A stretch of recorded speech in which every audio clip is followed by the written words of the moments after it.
mabuting balita ng Panginoon ayon kay San Juan. Papuri sa iyo, Panginoon. Noong panahong iyon, sinabi ni Jesus sa kanyang mga alagad, "Ngayoy paroroon na ako sa nagsugo sa akin.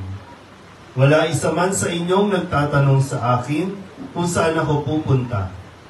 At ngayong sabihin ko sa inyo, natigib kayo ng kalungkutan. Ngunit dapat ninyong malaman ang katotohanan. Ang pag-alis ko'y sa ikabubuti ninyo. Sapagkat hindi paparito sa inyo ang patnubay kung hindi ako aalis. Ngunit kung aalis ako, susuguin ko siya sa inyo. Pagdating niya ay kanyang patutunayan sa mga tao sa sanlibutan na mali ang pagkakilala nila sa kasalanan. At ipakikilala niya kung ano ang matuwid at kung ano ang kahatulan. Mali sila tungkol sa kasalanan, sapagkat hindi sila nanalig sa akin. Tungkol sa matuwid, sapagkat ako'y paroroon sa Ama at hindi na ninyo ako makikita. Tungkol sa kahatulan, sapagkat hinatulan na ang pinuno ng sanlibutan nito. Ang mabuting balita ng Panginoon. Pinupuri ka namin, Panginoong Jesucristo. Umupo ang lahat. Isang magandang gabi po sa inyong lahat. Mga taga-barangay 275 sa pamumuno po ni Chairman Baldo at ang kanya po mga kagawad, kanila po mga kabataan dito po sa barangay 275. Kamusta po? Patapos na daw yung init. Kaya kumalma na tayo, no? Pero sana po ay patuloy natin na bantayan din, no, kung ano nangyayari sa ating paligid para na sa ganon ay mapaghandaan na natin dahil nagiging pattern na ito, no? So, mainit sa susunod na taon, ganito na din. Matapos ng init, malakas na ulan naman, walang tigil na ulan. So, dapat lang na maging handaan na tayo sa pagbabago ng ating pong klima dahil na rin sa ating pong mga kapabayaan. Okay, so ngayon po ay Martes at tayo ay nasa ika-6 na linggo ng Pasko ng Pagkabuhay. At kung tutusin sa kalendaryo po, kung bibilang ka mula dun sa Pasko ng Pagkabuhay, bukas po ang ika-40 days. No, kumbaga, nang namatay, no, isa ito sa parang kultura natin, no, yung 40 days, after niyan yung babang luksa. No? Pero dito, kumbaga, ito naman sa narinig nating kwento sa ating ebanghelyo ay bago pa nangyari yung kanyang pagpapakasakit, pagkamatay, at muling pagkabuhay, ay pinaalalahanan na ni Jesus ang kanyang mga alagad na siya po ay babalik na sa Ama. At tapos niya na ang kanyang role, natapos na ang kanyang misyon dito sa lupa, at siya'y babalik na doon sa tahanan ng kanyang Ama. Pero sa kanyang pag-alis ay may darating naman. Pero sabi po dito, nung magpaalam na si Jesus sa kanyang mga alagad ay labis na kalungkutan, sabi na tigib naman kayo, no, ng kalungkutan, itong mga naramdaman ng mga alagad.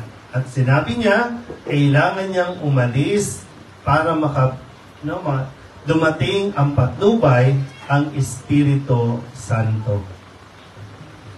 Naintindihan pa ba? Okay ba tayo? O tulala dahil sa init? Kasi minsan, no, bilang Katoliko, hindi ko alam, no, kung gaano kahalaga sa atin ito at kung ano yung magandang aral na nakikita at na itinuturo sa atin kapag pinakikinggan natin ito. So, try natin, no, na mai-apply sa atin. Si Kristo nagpaalam. Si Kristo nagsabi na kailangan niyang umalis para sa ikabubuti rin natin ang kanyang pag-alis. Sa kanyang pag-alis, darating ang patnubay. Sabihin niyo nga po, patnubay. Patnubay. Yan ang Espiritu Santo na magtuturo tungkol sa kasalanan, tungkol sa katotohanan, at tungkol sa kahatulan o yung condemnation. Ipapaunawa yan ng Espiritu Santo. Okay pa tayo? Okay. So ngayon, tingnan po natin. Si Kristo nagpaalam, o pwedeng hindi na siya umalis. Kasi kakayanin naman niya na ipaliwanag itong tatlong bagay na ito na dapat maintindihan ng mga tao. Pero sinabi niya, kailangan niya nang umalis. Kasi yon ang kagustuhan din ng Diyos Ama. Ngayon, saan tayo mas nahihirapan? At sino ang mas nahihirapan? Yung aalis o yung iiwanan? Ha? Yung iniiwan. Iniiwan. So bakit nagiging mahirap sa mga iniwanan o iiwan yung umalis? Isip. Isip muna.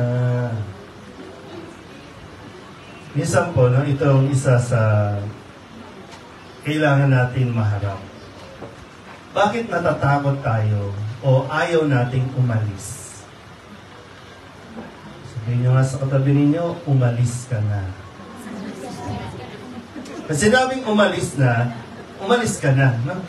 Kasi saan ba tayo pupunta? Dapat ang pupuntahan natin sa langit. O sige, kung ayaw sa langit, sige, mag-abroad. Pero may aalis at kailangan niyang umalis. Sa mga magulang dito, kapag hindi kayo umalis, hindi matututo ang inyong mga anak. Kapag lagi kayong naririyan, hindi yan matututo. At kung kayo lagi ang gagawa, magsasaing, maghuhugas, hindi matututo ang inyong mga anak. Lalo sa panahon pa ngayon, no? Wala nang ibang hinawakan ng mga anak ninyo, gadget. Imbis na tumutulong, imbis na nag-aaral na paano gawaing bahay, tamad na. Kaya isa rin yan sa dahilan, bakit ayaw kang paalisin? Minsan kapag may mga eksena po tayo, no, sa mga paglilibing, no, doon sinasabi ng mga naiwan, bakit mo kami iniwan? Paano na kami? Ano kayo, grade school? Paano na kami?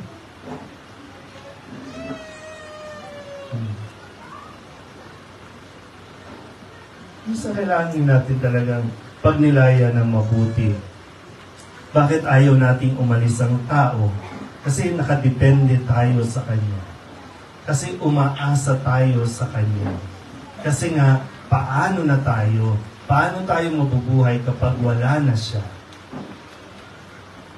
Isa namang bahagi, bakit ayaw nating iwan? Bakit ayaw natin ipasa? Isang bahagi po niyan ay takot tayong ipagkatiwala yung mga responsibilidad natin dahil may bahagi din na naniniwala tayo lang ang makakagawa niyan. Tayo lang ang magaling.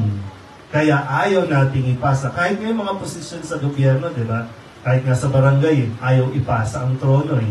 Kasi naniniwala tayo ang pag-asa ng barangay. Tayo ang pag-asa ng bayan. Kaya ayaw nang umalis. Kaya sabi niya, ang pag-alis ko, ikatutuwa ninyo. Kasi ikagagalak ninyo ito. Dahil saan ba siya pupunta? Hindi naman siya basta magpapakalayo lang. Hindi naman siya basta aalis lang. Pupunta sa bahay ng kanyang ama, ipaghahanda tayo ng silid. Kapag handa na ang silid natin, babalik siya, kukunin tayo. So habang naghihintay tayo, gawin natin ang misyon natin, gawin natin yung mga responsibilidad natin, at pagdating ng takdang panahon, ipapasa na natin ito. Pagdating ng takdang panahon, mamamaalam na din tayo. Sana po, nagawa nga natin talaga. At naihanda natin ang mga tao na iniatang sa atin, ang mga tao na ipinagkatiwala sa atin. Huwag kayong matakot umalis. Magtiwala lang kayo sa Diyos at ipagkatiwala natin sa Diyos ang lahat ng ating mga alalahanin, ating mga concerns sa buhay. Mayroong patnubay, mayroong tulong na paparating, ang Diyos din ang magbibigay. Amen?